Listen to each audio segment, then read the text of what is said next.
So hello and welcome back to another video. Now I thought it was about time that we had a quick update of plot 15C because you actually haven't had a good look around for about 2 months now. And a lot has changed and a lot has grown. So we'll start with the flower patch, which still needs a lot of work, but it's flowered beautifully these past couple of months. There's still lots of work to do here. There's things I still want to add, like the beehive compost bin here, a bird bath, a hedgehog house, a bee hotel. I want to add more flowers, like a row of foxgloves and hollyhocks along the edge just to create a barrier. The artichoke died in the corner, which I'm really sad about. So I'm going to hopefully buy like a 2-litre pot artichoke from somewhere and put it in there because I just think it will bulk the area up and it flowers nice, and obviously if I like the taste of it then I can eat it too, and the bees love it. So yeah, I'm going to try and replace it. So yeah, there's still things flowering like the scabious, the verbena, there's the fennel which is flowering, there's borage, there's zinnias, cosmos, dahlias, calendula, the gladioli that I put in quite late flowered and they were beautiful. But yeah, the Swiss chard's growing, the asparagus has come up, and the rhubarb. I haven't picked the rhubarb because I thought, because they're quite new crowns, I thought I'd let them rest so all the nutrients and all the, can go into the roots and the actual crown. And then there's this, which I think is a cosmos. It's going to flower soon, but it very much looks like a cosmos. But it's humongous. I don't know how it got there. I don't know why it's different to any of the other cosmos, because here's a cosmos here. This is just massive. But it's going to flower soon, so we'll see. And of course the apple tree, which is looking healthy. I took all the apples off of it. So all the focus can go into the roots and actually growing a healthy tree, and it's looking good, so it must have worked.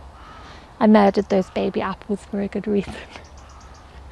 And I put this table and chairs here just as somewhere to sit down and relax. On a day like this when there's not really much to do up the allotment, it's nice to sit down with a cup of tea and relax. So yeah, I got this old vintage table, and then these are just the chairs from the shed.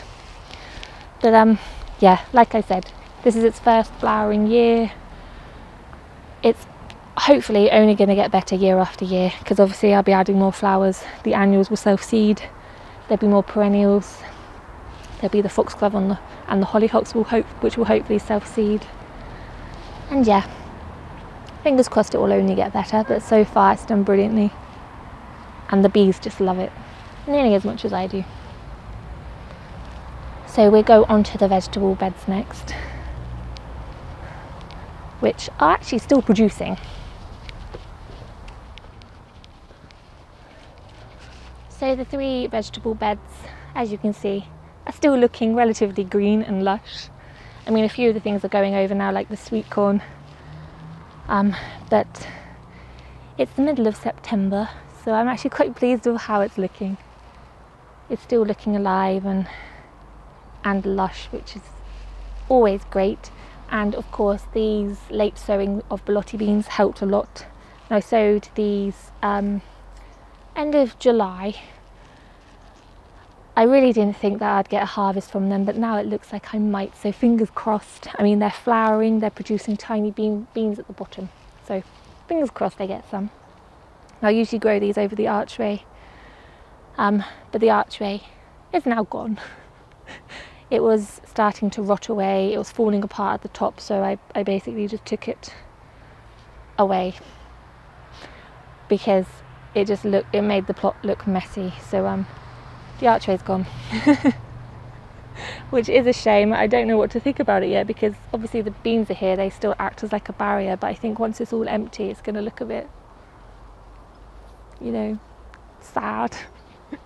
But the plan is to put a metal archway in, one that will last longer, because the hazel archway lasted 3 years, which is okay, but it was just a lot of work to put in, so I think a metal archway is the way to go. But yeah, the Munchkin pumpkins didn't grow. I mean, I actually ripped 2 up, but they were only like 2 foot, and they weren't going to produce anything this year. So yeah, I ripped them up. Now the carrots are variety Romance F1. I've started to harvest them now. They've done brilliantly. Was actually pleasantly surprised because I didn't cover them. I didn't protect them from carrot fly like I usually do this year. And I thought they were going to be riddled, but they're not too bad. I mean, they're not the biggest, they're not the straightest, but they certainly are the most delicious. And I'm not like those supermarkets that just get rid of carrots that, you know, are slightly bent, because that's just ridiculous. Actually, I picked one that looks like a pair of legs, and I'm really happy with it. You know, they taste the same, so it's great. I've been picking them, you know, for supper, so we've only been picking like 8 at a time, but they're doing really well. And then the leeks, there's 2 small rows there. They actually, some of them went to seed, which is a bit of a shame. And we've had such odd weather this year, you know, it's been raining, then hot, then, you know, and then cold, and then, so I think they were a little bit confused. But there's a couple there which are okay, and I got the second sowing in the last bed, so hopefully I'll have enough leeks for winter. The courgette is producing, there's about 3 more growing in there, so yay, more courgettes. I've had 2 really large courgettes from there. Actually they were probably marrows, but they were delicious. So yeah, this bed's still relatively quite full, and then there's the 3 sisters at the back. So that was a complete and utter experiment. I don't know if it really worked or not. I think it was partly my fault because the beans had to be regularly picked, and I got one huge harvest of beans one time, and then obviously I went to Wales for 3 weeks and no one was here to pick them, so they sort of went to seed and they stopped producing, and that's the end of the beans. So I had one huge harvest from the beans. I'm going to harvest the sweet corn today. That's brilliant. I harvested 2 the other day and they just look, oh, they look so good. But all the tassels are turned brown, so I'm going to harvest them all today and then freeze the kernels, because my dad's growing some, and then, you know, there's no point having too many at one time. And then there's a squash in there somewhere. Now the thing with the squash is it's been very slow at growing. There's a fruit there which is, you know, a bit bigger than a £2 coin, but part of me thinks it's not going to make it this year and that I'm not going to get any Crown Prince squashes. But we'll see. I mean, today is just beautifully hot, so you never know. I might have a growth spurt and I might get a tiny Crown Prince, but we'll see. So that was the legume / other bed, and the brassicas are doing amazingly well.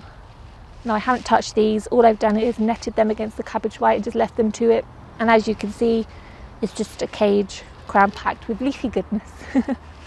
The kale is being harvested and it's delicious. I harvested 1 red cabbage. It was quite small, but it was perfect for one meal. So I'm going to leave the rest to bulk up a little bit. The flower sprouts are forming little sprouts, and the purple sprouting broccoli has got such nice foliage, but obviously I won't be harvesting any until next year. So yeah, the brassica cage is a success. I think the only thing you need to worry about with brassicas is caterpillars. So if you protect them from the very beginning, you won't need to worry about caterpillars, and yeah, you'll have some leafy goodness. So yeah, net your brassicas and everything should be fine.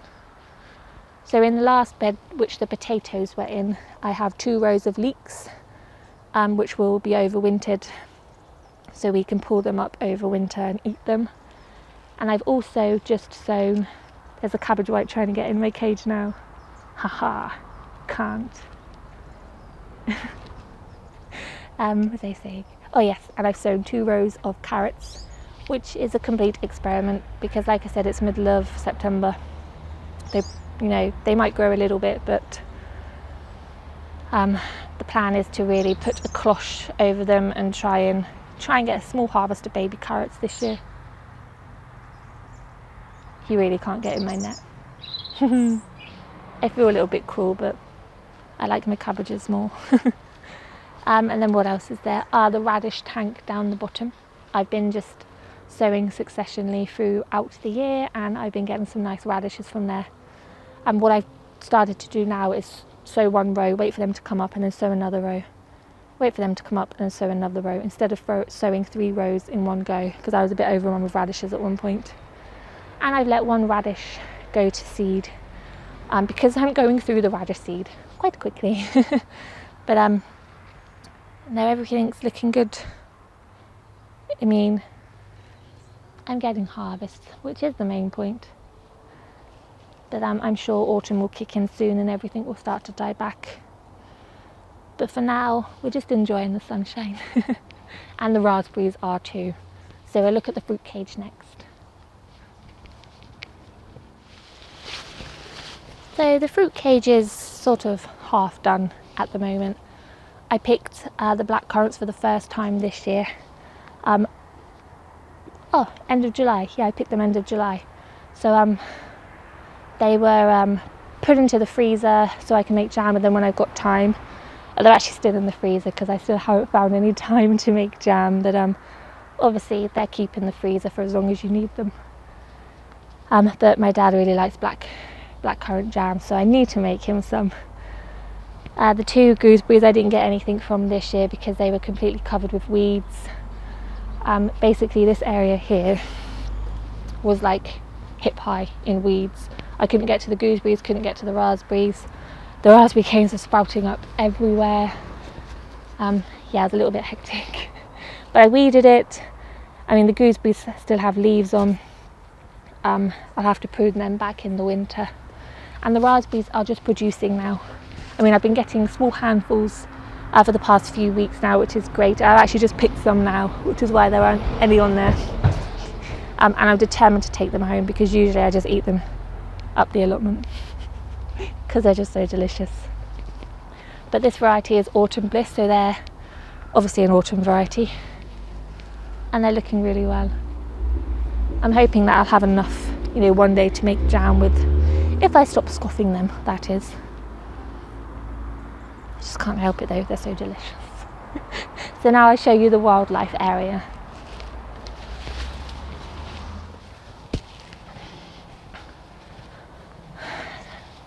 So yet again, this area was very much neglected, much like the rest of the allotment. But it's all under control now. The pond's been cleaned. It's looking nice and clear now because it was quite muddy. And the forget-me-not and the oxygenating plants had overrun it a bit. But it's all been pruned back and it's looking good now. And I've seen some frogs in there and even a baby newt, which I was really excited about. And I had to fill the water up as well because it was so hot.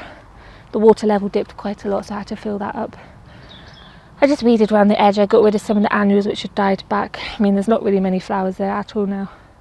There's a scabious around the corner, some borage, some zinnias. And then the last lone survivor. Sunflower. It's the last one. But it's going to flower soon, so hopefully it will be nice. And also it's about 7 foot, because I'm about 6 foot. So yeah. If all 4 of them had survived, it would have looked so nice. But that variety was called Mongolian Giant, so I'm going to grow that again next year.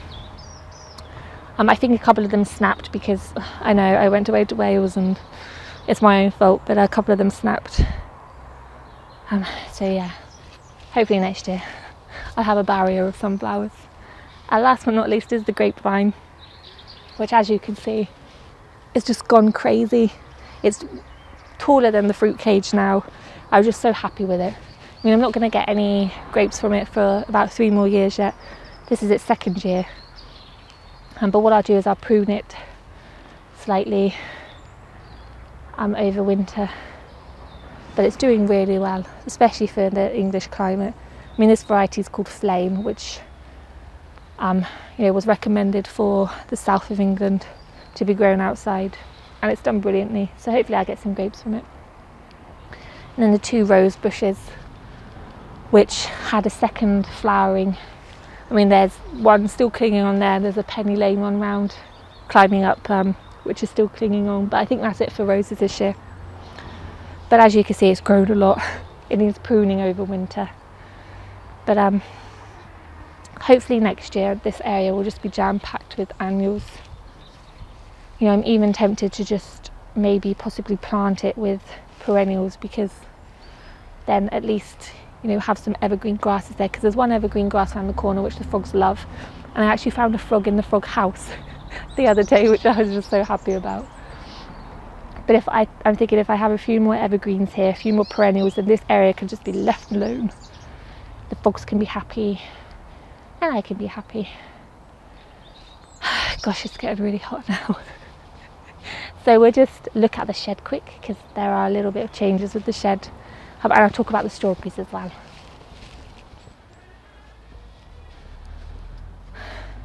So when I said that there's been a few changes to the shed, what I actually mean is I painted it, and I painted it exactly the same colour, which is Cuprinol lavender. I was looking really faded, and I thought it was about time that I painted it, because I just love my little shed and I don't want it to get, you know, rotten or anything. So I've just given it a couple of more coats of the lavender paint. There's also a new poster up, a Women's Land Army poster, and there's a few things drying on the herb dryer, like some lavender and some seed pods of the beautiful Scabious Sternkugel. I'm in love with that flower and the dried seed pods. But yeah, I really want to paint the inside of the shed, although I'm not too sure yet. Maybe like a cream colour. So yeah, it's not really changed, but it's looking tidier. And then the strawberry cage was a complete and utter mess. The weeds were knee high, it just looked like I was growing grass. So I weeded it, I planted up a new variety called Happy Hill. Hopefully I'll get some runners from there, and I can slowly fill the other bed. And of course the truff, the squash and the gherkin never grew in there. I just didn't, you know, water it enough. But that's it. That's the plot. So yeah, I hope you've enjoyed the little walk around. Sorry if I talk too much. But yeah, thank you for watching. I will see you all next time.